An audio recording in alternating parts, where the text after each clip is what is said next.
रंपा मालिकेच्या आजच्या भागामध्ये आपण पाहणार आहोत की राणी आता इरावतीच्या रूममध्ये कॉफी घेऊन गेलेली असते. इरावती डॉक्टरांशी फोनवर बोलत असते. सीमाविषयी तिची चर्चा सुरू असते. ती सांगत असते की जास्त कंट्रोलच्या बाहेर जात असेल ना तर जास्त पॉवरचं इंजेक्शन द्या आणि लवकरात लवकर काय ते मिटवायचं बघा. हे सगळं काही बोलणं जे असतं ते राणी दारात उभं राहून ऐकत असते. त्यामुळे आता इरावतीचं लक्ष जातं. तर इरावती लगेच फोन कट करते आणि ती आता विचारू लागते की काय गं, काय झालं.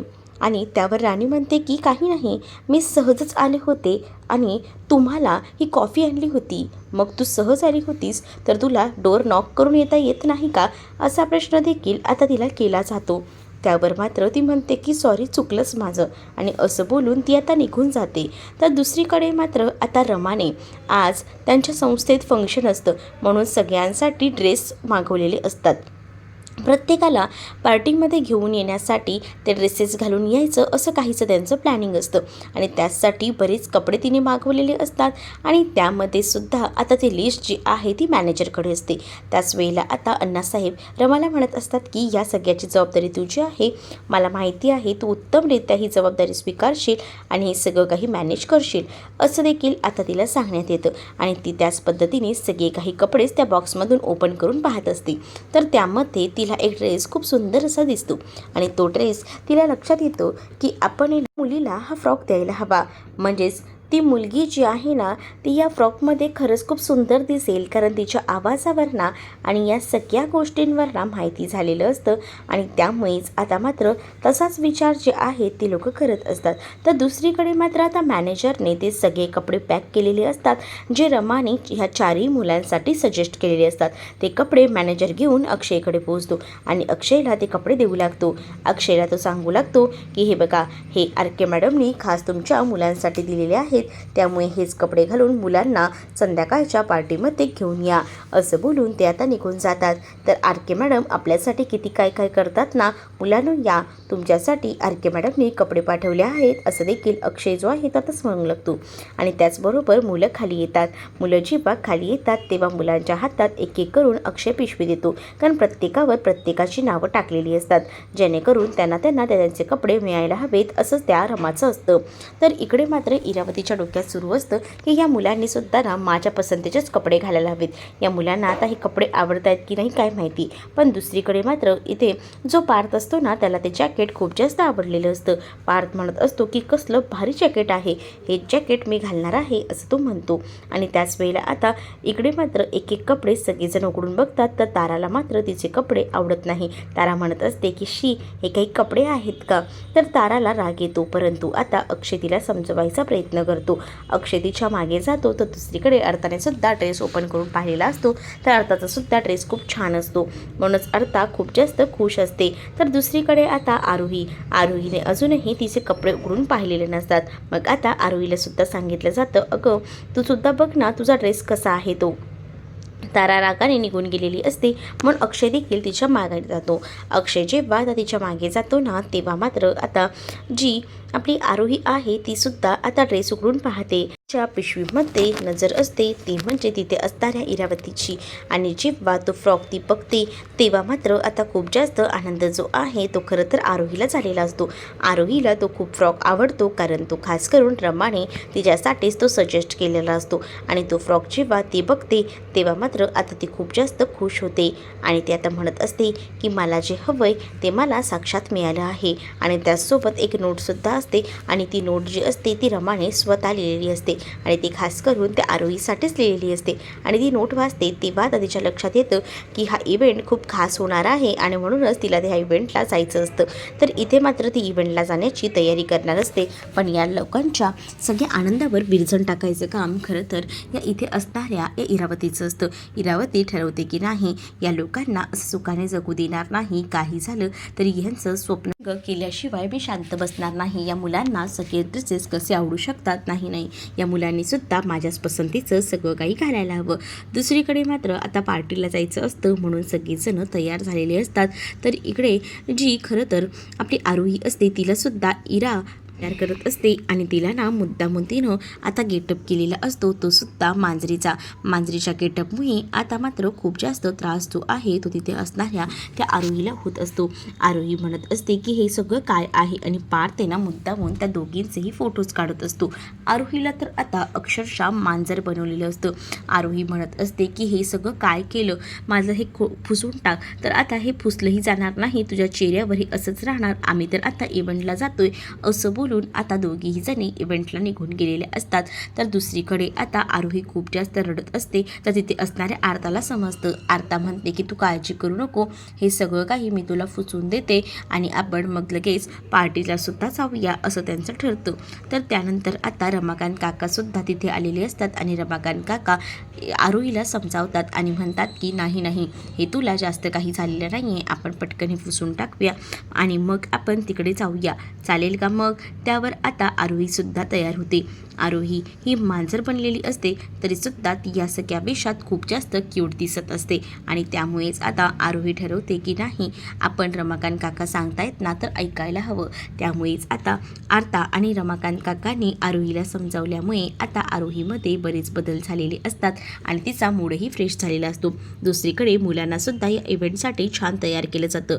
गोलूला आता हाती बनवलेलं असतं आणि त्याच वेळेला आता तिथे रमासुद्धा आलेली असते. त्याच वेळेला त्या टीचर ज्या असतात त्या मात्र स्वाती टीचरबद्दल रमाला सांगतात की स्वाती टीचर अचानक आल्या नाही आहे, त्यांची तब्येत ठीक नाही आहे म्हणून. पण आता त्यांनी जी काही कॉम्पिटिशनमध्ये मुलांची तयारी करून घेतली आहे आणि स्वतः देखील तयार झाल्यात, त्यामुळे आता अचानकपणे हे सगळं झाले. मग मुलं काय करतील? पण आता हे सगळं काही गोलू ऐकतो. गोलू म्हणतो की मी खूप प्रॅक्टिस केली आहे, आता डान्स नाही झाला तर मला खूप जास्त त्रास होईल. तर हे सगळं रमाने ऐकल्यामुळे रमाच्या लक्षात येतं की नाही, मुलांचा काही झालं तरी मूड जो आहे तो फ्रेश ठेवायला हवा, मुलांना नाराज करायला नको आणि म्हणूनच ती आता स्वतः ठरवते की स्वतःच या इव्हेंटमध्ये पार्टिसिपेट करायचं. ती आता त्या गोलूला समजावते आणि म्हणते की गोलू तू काळजी करू नकोस, सगळं काही नीट होणार आहे असं बोलून ती त्याला समजावते. तर दुसरीकडे मात्र आता या सगळ्याची तयारी तिला करायची असते, कारण काही झालं तरी आता हा इव्हेंट तिला मॅनेज करायचा असतो आणि ही सगळी जबाबदारी तिच्या अंगावर असते. पण अचानकपणे दुसरी जबाबदारी म्हणजे स्वाती मॅडम न आल्यामुळे तिला आता ती जबाबदारीसुद्धा पेलावी लागणार असते. त्यासाठी मुलांनासुद्धा खुश राहायला लागायचं असतं, म्हणूनच मुलांसाठी ती बरेच प्रयत्न जे आहे ती करत असते.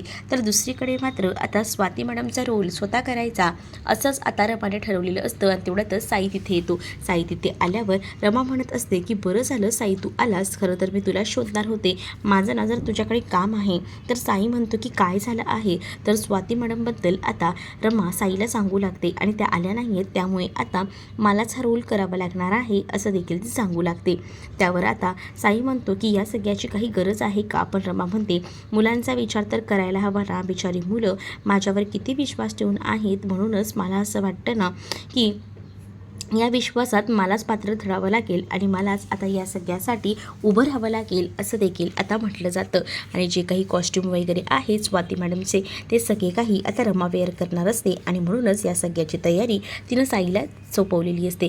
साईला म्हणत असते की बाकी सगळी जबाबदारी तू बघ, या मुलांचा जराही हिरमोड व्हायला नको, कारण मुलं बिचारी खूप जास्त लगेचच नाराज होतात आणि त्यांना आता खूप जास्त टेन्शन आले, कारण इतके दिवस स्वाती मॅडमनी त्यांच्याकडनं खूप चांगली तयारी करून घेतली आणि अचानक स्वाती मॅडमच नाही तर मुलं ही खूप जास्त नाराज झालेली आहेत असं देखील रमा आता साईला सांगू लागते. साई म्हणत असतो की चालेल ठीक आहे, मी ही सगळी जबाबदारी स्वीकारतो, तुला काही गरज लागली तर मला नक्कीच सांग असं देखील रमाला आता त्याने सांगितलेलं असतं. रमा म्हणत असते की बरं ठीक आहे चालेल, मी आता पटकन तयारीला लागते, कारण बरीच कामं पेंडिंग आहेत तीसुद्धा करायला हवीत ना. आणि म्हणूनच आता रमा जी आहे ती आता परीचं गेटअप करण्यासाठी तिच्या केबिनमध्ये जाते, कारण आता तिला तयारही व्हायचं असतं आणि त्यामुळे मुलांना खुशही करायचं असतं आणि त्यामुळेच ती आता लगेचच रेडी व्हायला निघून जात असते. तर दुसरीकडे मात्र आता सगळी जबाबदारी व्यवस्थित घ्यायला हवी आणि टीचरनासुद्धा रमा जी आहे ती इन्स्ट्रक्शन देत असते, मुलांकडे लक्ष ठेवा, मी लगेचच येते असं बोलून आता रमा निघून जाते. तर दुसरीकडे रमाकांत काकासुद्धा म्हणत असतात की काय झालं, अजूनही मुलं तुम्ही तयार झालात नाही का? तर त्यावर आरता आणि त्यासोबत आरोहीसुद्धा आलेली असते. तर दुसरीकडे मात्र आता आणि जी इरावती असते ती म्हणत असते की या मुलांच्या चेहऱ्यावर जास्त वेळ मी आनंद टिकू देणार नाही आहे. काही झालं तर या मुलांना मला नाराज बघायला आवडतं, असं देखील काहीसं ती आता म्हणत असते. तर दुसरीकडे मात्र त्या टीचर ज्या असतात त्या आता रमाला म्हणत असतात की आरके मॅडम झालं आहे का? तर इकडे रमाकांत काका आणि त्याचसोबत आता आरोही आता स्कूलला येऊन पोचलेली असतात. रमाकांत काका म्हणतात की चला तुम्ही आता पुढे जाऊ शकता ना, मी निघतो. आणि असं बोलून रमाकांत काका तिकडनं निघून जातात. तर इकडे आता अर्थाला ताण लागलेली असते, म्हणून अर्था म्हणत असते की मला ना जरा पाणी हवं, मी पाणी पिऊन येते, तोपर्यंत तू इथेच थांब, मी आले हां. असं बोलून आता अर्था निघून जाते. तर आरोही तिथेच असते. आरोही सरळ सरळ रेषेत चाललेली असतानाच अचानकपणे तिथे असणारी लाईट्स ऑफ होतात, कारण कार्यक्रमाला आता सुरुवात झालेली असते आणि साक्षात परी उतरणार असते. तर परी जी आहे ती म्हणजेच रमा, ती आता अजूनही तिच्या रूममध्येच असते. आणि ज्या वेळेला आता ती तिथून बाहेर पडते ना, तेव्हा असा प्रकाश मस्त असा पडतो आणि त्यामुळेच आता समोर इथे आरोही पाहते तर काय, तिच्या डोळ्यासमोर स्टार म्हणजेच परी उभी असते. आणि जेव्हा ती हे सगळं पाहते तेव्हा मात्र आता तिला खूप जास्त आनंद होतो आणि त्याच वेळेला आता ती इकडे तिकडे पाहू लागते. आरके मॅडम म्हणजेच रमा हे पूर्ण परीचा गेटअप करून येत असते. आणि हे सगळं जेव्हा आता आरोही पाहते तेव्हा आरोहीला आनंद होतो, कारण इतके दिवस ती म्हणत होती की माझी आई तारा झालेली आहे आणि तिला साक्षात तिची आई समोर दिसू लागते. ती म्हणत असते आई तू आलीस का? आणि असं बोलून ती आता धावत जाते आणि लगेचच त्या रमाला जाऊन मिठी मारते. रमाला सुद्धा हे वेगळंच वाटतं, कारण आरोही तिला अगदीच आपल्या जवळची मुलगी, आपली मुलगी आहे असा भास होऊ लागतो. आणि त्यामुळे आता जेव्हा आरोही तिला मिठी मारते तेव्हा रमा तिला काहीच बोलत नाही, तिला आपलीपणाने जवळ घेते. आणि जेव्हा तिला जवळ घेते ना, तेव्हा मात्र आता रमाचा एकदमच ऊर असा भरून आलेला असतो. रमा म्हणत असते की तू कोण आहेस बाळा? त्यावर ती म्हणत असते की तूच माझी आई आहेस ना. आणि असं बोलून तिनं आता तिच्या गालाला हात लावलेला असतो. आणि त्याच वेळेला आता रमाच्या डोळ्यात सुद्धा पाणी आलेलं असतं. आणि त्याचसोबत इथे असणाऱ्या त्या आरोही आता रमाचे डोळे पुसत असते आणि म्हणत असते की आई नको ना रडू, तू स्वतःला त्रास करून घेऊ नकोस ना, एकतर कितीतरी दिवसाने तू मला भेटत आहेस आणि अशीच जर मला सोडून गेलीस तर कसं होईल? आणि असं बोलून ती आता रडू लागते. जेव्हा आता ती रडत असते तेव्हा तिनं तिला घट्ट मिठी मारलेली असते. आरोही आता रमाला समजावते. रमा म्हणत असते की बघ पाया, इथे ना मी तुझी स्टार किंवा तुझी आई नाही आहे. खरं तर ना या कॉम्पिटिशनमध्ये मी पार्टिसिपेट केला आहे आणि म्हणूनच मी हा गेटअप केला आहे. तुझी आई तुझ्यासोबत नसते का? तर आता तूच माझी आई आहेस मला माहिती आहे, पण तू ही गोष्ट सांगत नाही आहेस. मला बाबा नेहमी म्हणतो माझी आई स्टार झाली आणि तू स्वतःशी स्टार आहेस, असं देखील आरोही आता म्हणत असते. त्यावर रमा तिला समजावते आणि म्हणते की नाही ग बाया, तुझी आई स्टार झालेली असली तरीसुद्धा मी तुझी आई नाही आहे. मग मी तुला आई म्हणू नको का? तर नाही, तू आरके मॅडम म्हण. आरके मॅडमच मला इथे सगळीजणं बोलतात. तर इकडे अक्षय जो आहे तो सुद्धा कॅन्टीनमध्ये असतो आणि सगळी जबाबदारी व्यवस्थितपणे पार पाडत असतो. जिथे रमा आणि आरोही उभे असतात तिथूनच तो जातो, पण त्याचं मागे लक्ष जात नाही की तिथे आरोही आणि त्याचसोबत रमा उभी आहे. आरोही आणि रमाची भेट झालेली असली तरीसुद्धा रमाला कुठेतरी वाटत असतं आरोहीला बघून की आपली मुलगीच आहे की काय. तर दुसरीकडे मी तुला आई म्हणू शकते का असा प्रश्न आरोहीने केलेला असतो, पण आता रमा म्हणते की नाही तू मला आरके मॅडम म्हण, कारण का या शाळेमध्ये सगळीजणं मला आरके मॅडम बोलतात, का तुला आई बोललेलं चालणार नाही का? त्यावर रमा आता हसत उत्तर देत म्हणत असते की आई बोललेलं चालेल गं, पण इथे सगळीच मुलं ना मला आरके मॅडम म्हणतात, मग पुन्हा त्याच्यामध्ये बदल होतील ना, तो गैरसमज होईल. म्हणूनच मला असं वाटतं की नको, तू मला ना आरके मॅडमच म्हण. असं बोलून ती आता इथे पुढे अनाऊन्समेंट होते की परीला बोलवलं गेलेलं आहे आणि त्यामुळेच आता परी म्हणजेच रमा तिला आता स्टेजवर लवकर पोचायचं असतं आणि त्यामुळेच आता ती आरोहीचा निरोप घेऊन चाललेली असते. आरोहीला म्हणत असते की बाय रडू नकोस, स्वतःला त्रास करून घेऊ नकोस, तुझी आई तुला लवकरच भेटेल असं देखील ती तिला म्हणत असते.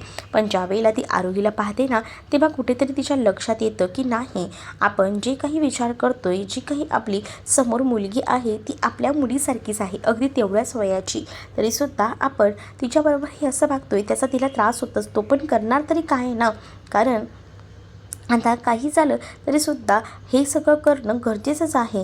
कारण जर सगळ्यांनाच असं वाटत राहिलं तर प्रॉब्लेम होऊ शकतो आणि मी या मुलीच्या मनाशी खेळू शकत नाही. तिथे आता तो बाळसुद्धा आलेला असतो, म्हणजेच तो गोलूसुद्धा येऊन आता सांगू लागतो की तुम्हाला बोलवलं आहे. त्यामुळे आता रमा आरोहीचा निरोप घेऊन निघून जाते. तर बिचारी आरोही तिथेच रडत उभी असते. जेव्हा ती आता रडत असते ना तेव्हा मात्र आता तिथे अर्था येते. अर्था म्हणते की आरोही तुला काय झालं आहे? त्याच वेळेला आता आरोही सांगू लागते की काहीच नाही, मला ना माझ्या आईची खूप जास्त आठवण येते आणि मला इथं आई भेटली होती. तर दुसरीकडे मात्र आता पुढील भागात पाहायला मिळतं, अक्षय जो आहे तो आता आरोहीला विचारतो की काय झालं आहे, तुला काही आठवते का? तर आरोही सगळा प्रसंग सांगते. तर दुसरीकडे आता तोच प्रसंग रमाने सुद्धा सांगितलेला असतो आणि मला तिच्या वडिलांना भेटावं लागेल, तिच्या पालकांशी बोलावं लागेल असं ती म्हणते. आणि म्हणूनच आता अण्णासाहेब जे असतात ते लगेचच आता मॅनेजरच्या हस्ते अक्षयला फोन करतात. तर मॅनेजर जो आहे तो अक्षयला सांगतो की अण्णासाहेबांना आणि आर के मॅडमना तुम्हाला अर्जंटमध्ये भेटायचं आहे. अक्षयला खूप जास्त टेन्शन येतं. तर तुम्हाला भाग कसा वाटला हे नक्कीच मला कमेंटमध्ये सांगा आणि अशाच नवनवीन भागांसाठी चॅनलला सबस्क्राईब करा.